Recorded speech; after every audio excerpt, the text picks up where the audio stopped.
Hey, and we're live. Hello and welcome to another episode of Big Conversations with T at AMO. Thank you so very much for joining us this warm, maybe even pink Friday afternoon. So today it's all about mental health, and I have with me the perfect person to delve into men's mental health is Mike Cameron. And Mike is a two-time TEDx speaker, Canadian author, entrepreneur, change management expert, peak performance expert, and certified executive coach. As a sales and leadership authority, Mike has studied the impact that emotion has on human behavior for over 2 decades.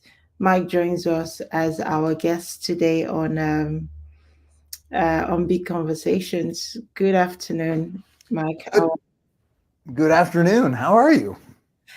I am really impressed by your bio. I was not sure what I would expect when I Googled you. So when I asked the question, who are you? How would you respond?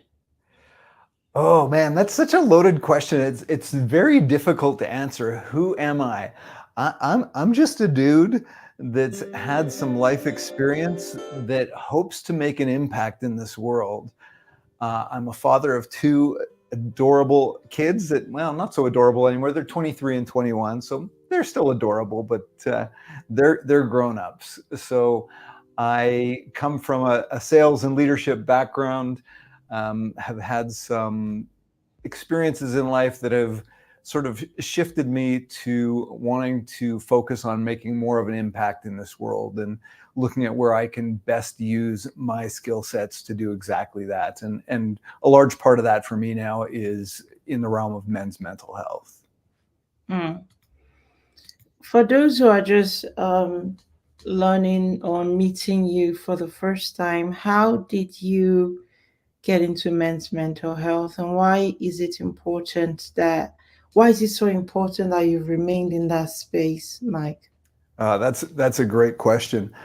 You know, like many folks, I think the topic of mental health is not something necessarily that I chose to dive into. I was somewhat forced to do it. For me, the backstory in October of 2015, my girlfriend was murdered by an ex-boyfriend who subsequently took his own life. And as you can imagine, that really sort of shifted things for me. And I had lots of folks at the time that know I can be a real champion of a cause that wanted me to go after the justice system, which, by all accounts, had let her down. She'd done all the right things. She'd filed the restraining order. She'd done the paperwork. She'd filed the breaches. She'd done all the right things, yet nothing prevented it from happening. And, when I looked at that and thought, okay, asking the question, how do we build a better restraining order, is probably the wrong question. And maybe a better question to be asking is, how do we prevent men from getting to that point in the first place? And when I looked at my background in sales and leadership, as you mentioned in the intro, I've studied the impact that emotion has on human behavior for, it's almost 30 years now. And originally it was largely in the context of sales and leadership. If you want to sell more widgets, you need to make that emotional connection with your customer. If you want to be a stronger leader, you need your team to buy into the vision. You need that emotional connection. This was a man that made a decision with very permanent consequences based on a very temporary emotion.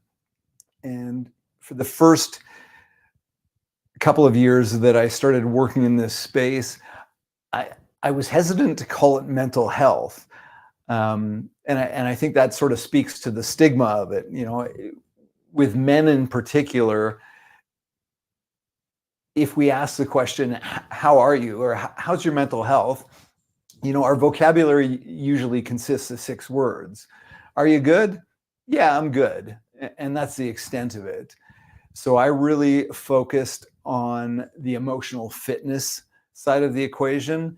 and started working with more and more men on how do we improve that emotional fitness piece, which, obviously it ties into the mental health piece. And fortunately, over the last few years, especially with COVID, we've been having much more of this direct conversation about men and mental health. So that's where it all came from for me. And why is it important? I talk about the reason I'm passionate about teaching men the art of emotional reconnection is because emotionally connected men don't kill people. Emotionally connected men don't kill themselves. Emotionally connected men make better partners, they make better fathers, they make better leaders, they make better human beings, and frankly, they live richer lives. So that became a passion for me as I started embarking down this road. And in 2019, I ended up selling the business that I built over the last 17 years to really focus on the speaking and coaching in the men's mental health realm full time. So that's where I came from, and that's kind of where I'm at in a nutshell. It's really powerful. And I hear what you're saying that your again, I'm sorry about the murder of your ex-girlfriend. Some other people would make it their life's course to attack the judicial system, but you chose to look at the fundamental cause of the problem, emotional fitness, which you've aptly described there. So my understanding is you got into this field around 9, 10 years ago. What is your what is your judgment about what emotional fitness looks like in 24 for men right now? Are you beginning to see ripples of change or progress in the work you do? Yeah, absolutely. I think there's definitely ripples of change. As I said, we're starting to have more and more of the conversation. The challenge always is, how do we move that conversation to action? It's one thing to be aware of, it's one thing to talk about, but how do we actually create more spaces for men to unpack some of the challenges that they have in their lives? And right now, frankly, men are having to navigate a lot of societal changes.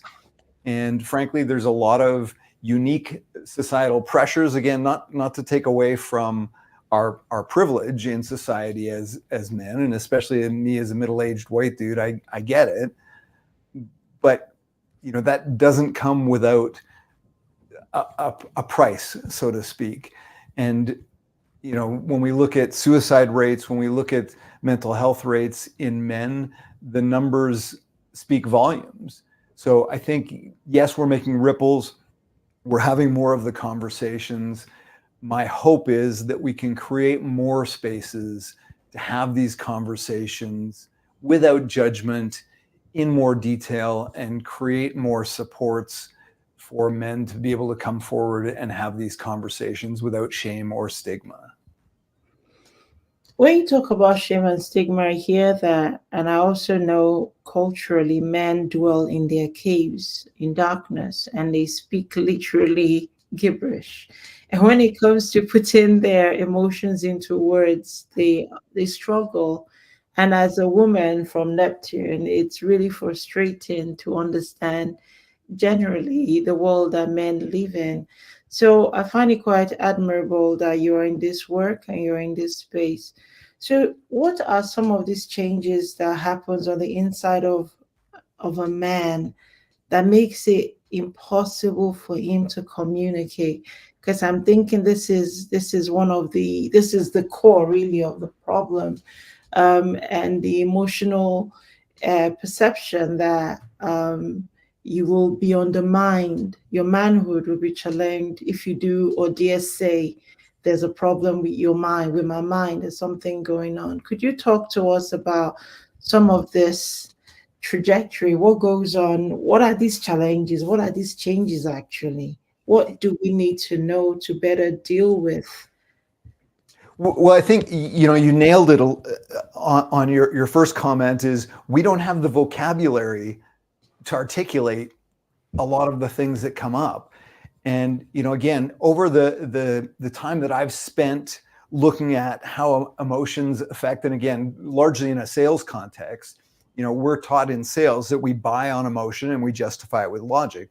But the reality is that as human beings, we actually make decisions based on emotion. Emotion is the foundation or the edifice upon which reason is built.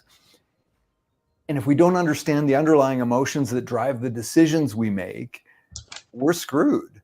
And for most men, we have had the emotion, we've been conditioned not to feel. I used to say this, well, I still say this, from the time that we're in diapers, we've had the emotion conditioned out of us. And I remember my mother actually got a little upset with me because we didn't raise you like that, Mike. We never raised you like that. And it's true, they didn't. But the reality is there are all these societal pressures. We've got companies spending billions of dollars in marketing to convince us that we're not enough unless we have, Axe body spray and we smell like a champion and, all of these things. So for most men, finding ways to articulate their emotions is a real challenge. So to your point, the alternative is we turn inward, we retreat, we don't know how to show up, so we isolate. And that can become this giant spiral. And I just had this conversation this morning with a client of mine. I found myself doing the same thing after COVID. I'm a very outgoing extrovert. I like to be around people. And I've always made it a habit of connecting with folks. But during COVID, we lost that ability to really connect.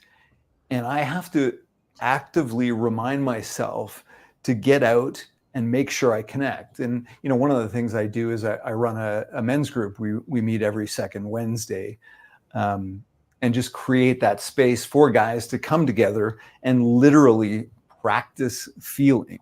As silly as that may sound, we don't have opportunities to do that otherwise. And like any skill or ability, it requires practice to get good at it. Mm-hmm. Hey, I hear you, brother. When I close the pages, just to give you not the privacy, but the opportunity to express even further. So I'm just here listening. So how do we get our men to engage with us? Because I'm understanding that this problem is not just one of talking, but how do we get them to engage with their community, with their spouses, with their loved ones, as opposed to engaging with their pets, their cats and their dogs? Right. And I think, that is a difficult question because, and again, depending on the generation, depending on the age, I think the next generation or the younger generations are having maybe an easier time. I think it's more acceptable. But, I'm 55, and certainly for men in my generation, it does not come naturally to connect. So removing the barrier for connection. I mean, the reality is most men that I talk to are incredibly lonely. And it's hard to admit that. But, we've been taught this lone wolf thing. We've been taught to be self-reliant, which can be a good thing to an extent. But self-reliance, when it's overdone, becomes problematic. It becomes isolation. And we need to find ways to move from isolation to connection with self, connection with others, and connection with community. I think you touched on all of those. So how do we do that? I think we open up, we get more vulnerable. We share stories like mine. We share stories of many other men out there that have gone through the same thing. As a professional speaker, I used to always think that, well, in order to be a good speaker, I need to be able to stand up on stage and have people look up at me and say, wow, I could never be like that. But the truth is, what's really powerful and the most beautiful gift I can give to any audience is to have them listen to me and my struggles and my challenges and say, I'm not alone. I thought I was the only one. And that's where the power comes. So when we can have more of these conversations that people can say, huh, I'm not alone. I'm not the only one. And move from that isolation to connection. I hear you. Would you say it's easier for men to maybe talk to another man or to talk to someone from the opposite sex? Or it just depends on the man? If I had to make a blanket statement, I would suggest that it's probably easier for men to talk to women. That's been my experience. But man, there is a power when we create the environment, when men come together with intention, it's powerful. Again, I run a men's group, and I started that back in, I think it was 2017. And I remember the first time I put out notice that we were going to have this men's group meeting, and I was terrified because I thought, oh, what if nobody shows up? And then I thought, oh, well, that wouldn't be so bad if nobody showed up. But what if one guy shows up? Holy crap, that would be horrible. We ended up having 6 guys show up to that first meeting, and it was incredible. Like when we just drop the armor, drop those masks that we wear, and get real with each other in a safe environment where there's no judgment, just curiosity and just sharing, there is a magic that happens when men come together with intention. So yeah, it's so powerful. Mike, you're speaking to me this morning, and I'm not a man. And I remember, I think that was how our paths crossed. You sent an email, and I just love letter to men a couple of years ago, and I just subscribed. I thought I want a love letter to T, maybe. But can you tell us more about the work you do? You started in 2017, and this has morphed into a not-for-profit now. Could you? Yeah, so those are kind of 2 different things. So I started a men's group called Connected Men back in 2017. We were originally meeting in person. When COVID hit, we had to move virtual. So we now meet virtually every second Wednesday at 6:30 p.m. Mountain Standard Time. It's completely open, it's completely free, and I facilitate those every 2 weeks. Part of that process led me to a group of other individuals and organizations that were doing some fantastic work in the men's wellness space. And as I looked around, I realized that there's a lot of folks doing great work, but so many of us, again, back to that lone wolf thing, right? We're working in silos. We've all got our own things going on, and we tend to isolate. And we don't necessarily have those connections between us. So a group of us got together and started having some conversations about all the different pieces of work that we were doing, through the city of Edmonton, through, OSICAN, which is a first responders group, the Alberta Fatherhood Initiative, My Connected Men, there's the Anchor Men's Group. So again, just a number of different individuals and organizations that were doing work in the space. We all came together and said, hey, wouldn't it be cool if we actually talked to each other and shared what it is we're doing? And, sometimes if I get somebody that comes into my group that happens to be a first responder, it's like, well, you know what? You might be better served directly over here. This is a group that works specifically with first responders. So we put together the Alberta Men's Collaborative. Originally was, for the first 3 years, was kind of a loose coalition of folks working in the space. And out of that, during COVID, we had a few dollars set aside for the city of Edmonton, put up a few dollars to put on a conference. Initially, the intent was suicide prevention for men. We morphed that and evolved that into what we dubbed Love Letter to Men, a virtual conference on men's mental health. The first year we did that, we had 550 registrations from, frankly, all over the world. But certainly all over Canada, and had some amazing speakers come forward and share their stories, from professionals, so PhDs, medical professionals, to those with lived experience. And we've run that for the last 3 years. Again, just as a loose grouping of individuals that care. And earlier this year, we came together and formed the Alberta Men's Collaborative Society. So we formalized as a nonprofit just in June of this year. So we are brand new. And the intent really isn't to recreate the wheel. It's not to recreate any programs or services that already exist. It's really just to amplify the voices of those that are doing the work. Because the reality is, when we come together as a group, we can amplify our impact collectively, as rather than a bunch of sort of rogue individuals or organizations. Maybe rogue isn't quite the right word, but collectively we can do more than we can do alone. You know, it's the old saying, if you want to go fast, go alone. If you want to go far, go together.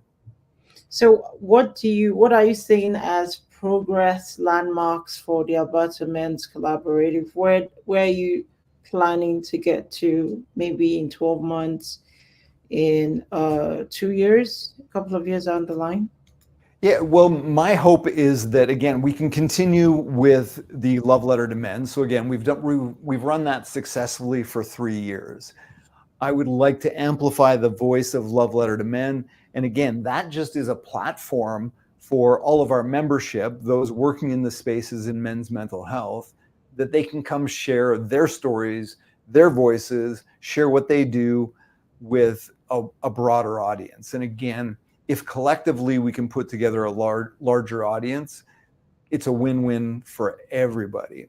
So our vision is to create an environment where those who identify as men feel safe to explore different versions of masculinity and what that looks like to them. Again, understanding that there are different paths for different people, and my approach that I take with Connected Men may not resonate with some, but it may resonate with others. So again, the objective is, you know, out of the gate right now, like I said, we've just gotten started. So funding is obviously an issue. I've essentially financed the entire creation of this thing.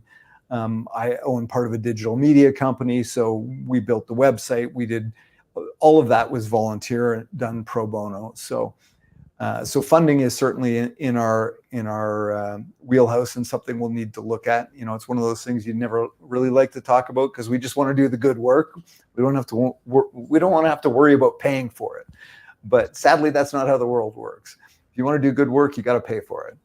Yeah. So that's part of what we're looking at. Is you and I chatted about that a little bit. So that's part of the equation. But like I said, the intent isn't to recreate programs and services. The intent is to amplify the impact that existing programs and services are already having. And again, we can do that better together. I salute you, Mike, because you're dealing with rare species, men. One, I wonder if you also look after Black men. Are they welcome, or you are called to middle-aged Caucasian men like yourself? No, heck no. Heck no. No, one of our values is inclusion for certain. Let me pull it up, and so I don't get this wrong. Yeah, inclusivity is one of our values. We recognize and value the diversity of people and the uniqueness of the human experience. Our mantra around that is everyone at the table. So, you know, that's men, those that identify as men, that's women, regardless of race.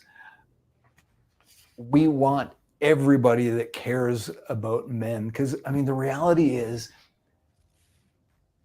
you know, I believe that the number one threat facing humanity right now is the emotional disconnection of our men, period. And if we can fix that, if we can solve that problem, so many of our other problems go away. And, you know, maybe that's an oversimplification, but I strongly believe that.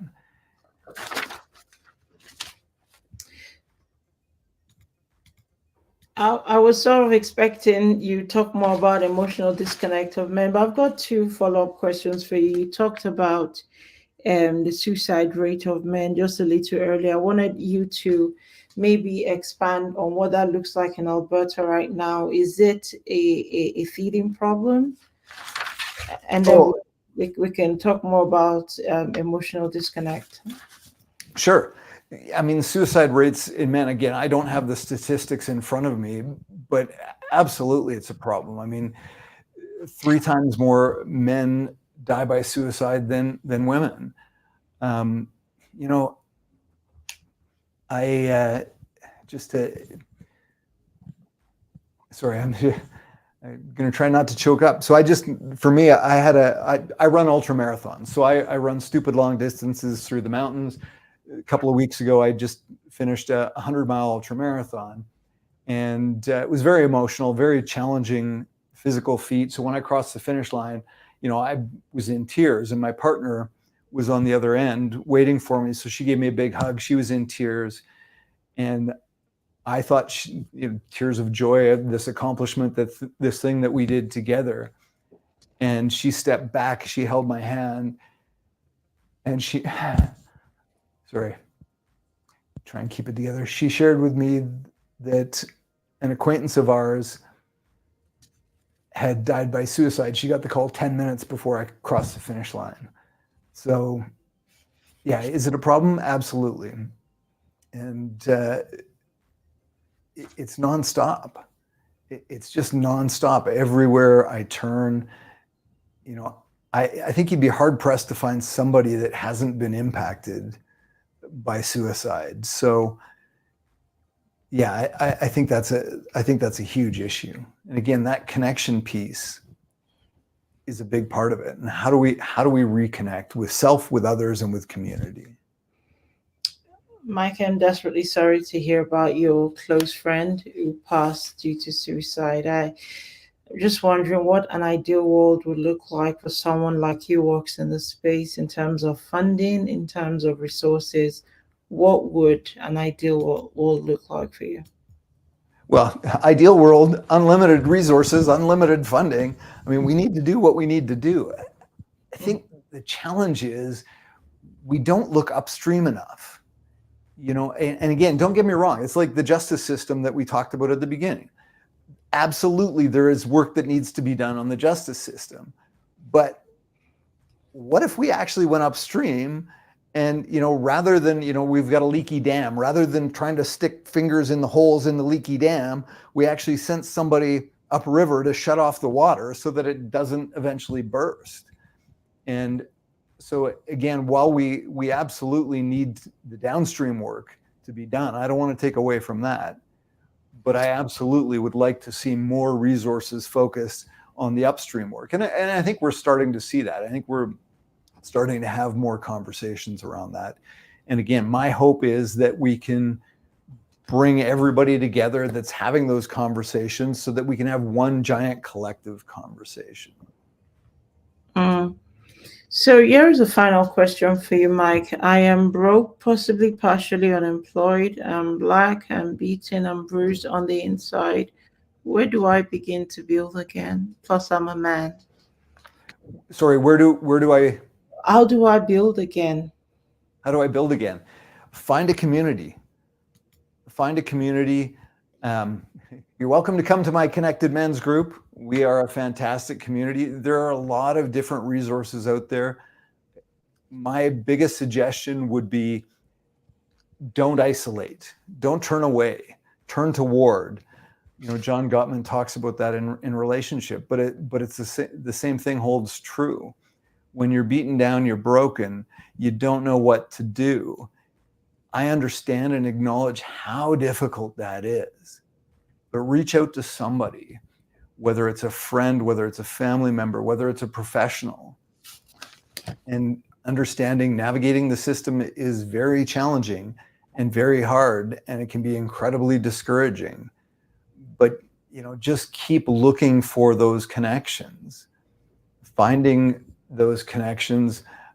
Again, if somebody listening is feeling that right now, reach out to me. I'm happy to do what I can to connect you. I had this conversation last night with somebody that was connected with me that, again, very similar circumstance to mine, but very recently, and they felt lost and hopeless and didn't know what to do. So finding that community is critical, and just by whatever means, not isolating. Like, isolation is not the answer. I know it can feel like the answer because it's easier. Isolation, there's ways we, as men, we try and numb those emotions because they're heavy, they're hard. We don't know how to deal with them. We haven't had any practice in dealing with those heavy emotions. And, for me, when Colleen was murdered, I certainly had options. I could have dove into a bottle. I could have gone into work. I was already an accomplished workaholic. But finding the space to actually practice feeling.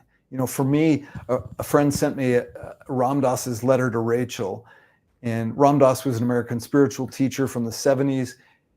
In this letter to Rachel, Rachel was a young girl who had been murdered. And in this letter, he said there were three main points that I took out of there. The first one, he said, is anyone strong enough to remain conscious through such teachings as you are receiving? Probably very few. And when I read that, I realized that I couldn't that I needed to not numb what I was feeling, that I needed to experience, that I needed to look for the lessons in what I was feeling. The second piece in that letter is our rational minds will never understand, but our hearts, if we keep them open, will find their own intuitive way. I can't tell you how many times I asked that question. Why me? Why now? But there's no rational answer to that.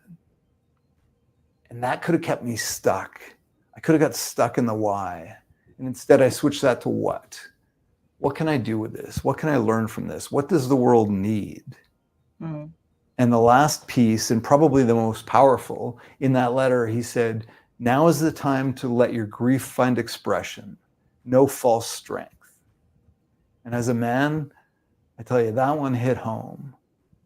That false strength, suck it up. And I had so many folks surround me and pat me on the back and say, be strong, Mike, be strong. And while I love them for their intention, it saddens me that our Western culture's version of strength is to bury, to suppress, to remain stoic in the face of difficult emotions. The truth is, what requires real strength and courage is to be able to sit with those emotions, to feel them, to explore them, and learn from them what we can. So that's kind of a long-winded answer to your question. No, it's perfect. I'm 45. I'm learning to spend time with myself. I'm learning to like myself again.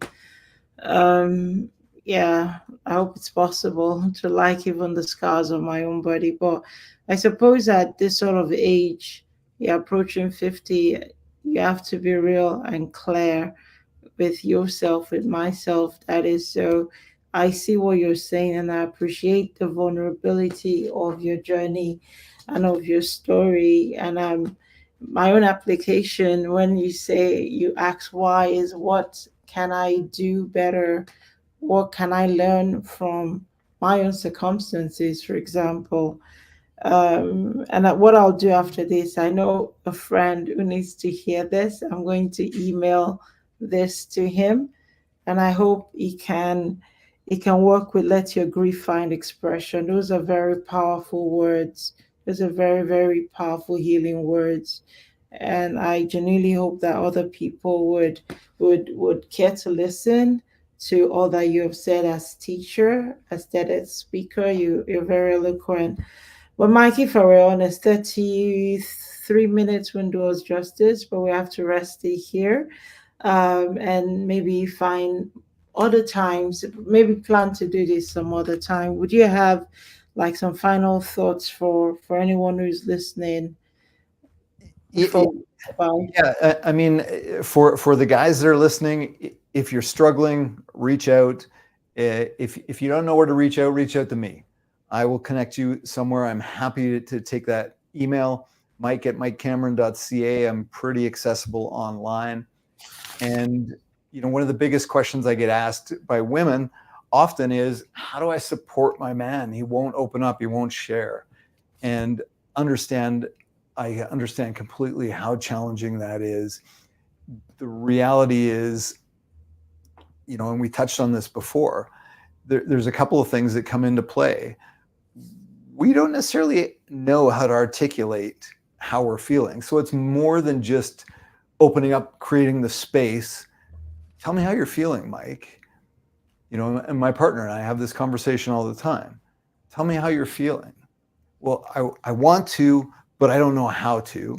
So first off, it takes a lot of courage to share how I'm actually feeling. So have some empathy in how challenging that can be for men. The second piece is I don't necessarily have the vocabulary to be able to articulate how I'm feeling. And thirdly, I can guarantee that most men are going to look at you and say, I don't want to be your burden. I don't want to burden you with my stuff. I'm a dude. I'm supposed to be able to suck it up and carry my own thing. So again, creating those safe spaces for connection is huge. Sorry, T, I could go on all day about this stuff. All right, Mike, you teach men to become better leaders. You are the author of Becoming a Better Man When Something's Got to Change. Maybe it's you. I want to say thank you so very much, Mike, for your time this afternoon. I genuinely hope um, our schedules will permit us to do this again. Thank Yes, you. 100%. I will make that happen. Awesome. Then, well, thank you everyone for listening. Please like, share, and subscribe to LCC Media One. Thank you so much for listening. I'm going to end the recording. Mike, don't go away. Goodbye, everybody else.